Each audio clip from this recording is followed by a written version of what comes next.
If you have clicked on this video, then you're probably, like me, always looking for new ways to try and improve your hiking and backpacking. This can actually be a little bit challenging sometimes, particularly if you can't get out and do hiking and backpacking as often as you might like.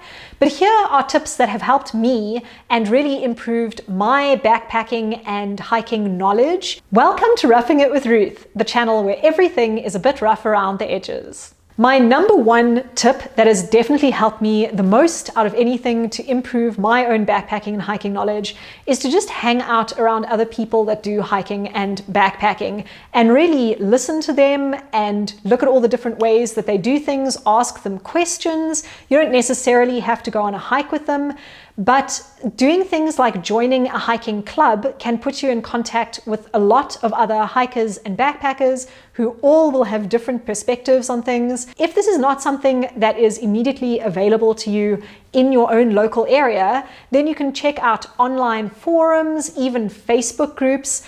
Just make sure that, my second tip, you are trying to think about things critically, particularly if you're looking at advice that you find online. I actually have a separate video about how to not get scammed by outdoor YouTubers, and in that video I talk about how to assess whether someone knows what they're talking about without actually being an expert on the subject yourself. So you might want to go and check out that video as well. Then, of course, my third tip is to try and do formal training. You can find a lot of courses online.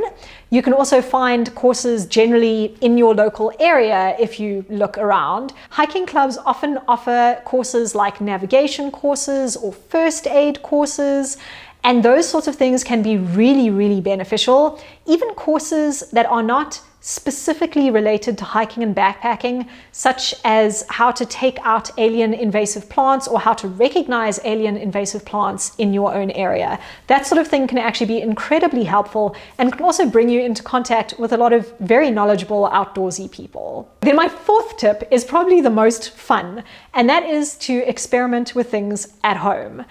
I know that it may seem like the fun is all out there on the trail, but honestly, you can have quite a bit of fun at home, cooking your own hiking meals, experimenting with different flavors, pitching your tent at home, or sleeping on your sleeping pad, in your sleeping bag, on the floor in your bedroom. Just trying out different ways of doing things. Starting a YouTube channel, for instance, has really opened my eyes to a whole host of things that I can do at home to improve my knowledge about hiking and backpacking. And then, of course, my last tip, number 5, has to be get out there as often as you can.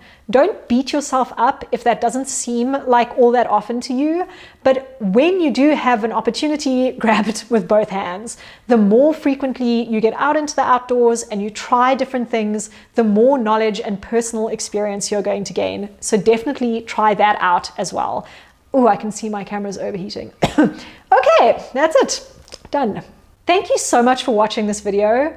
If you would like to see more from me, then you can click on my channel name to see videos that I've made in the past, or you can subscribe to my channel to see videos that I'm going to make in the future.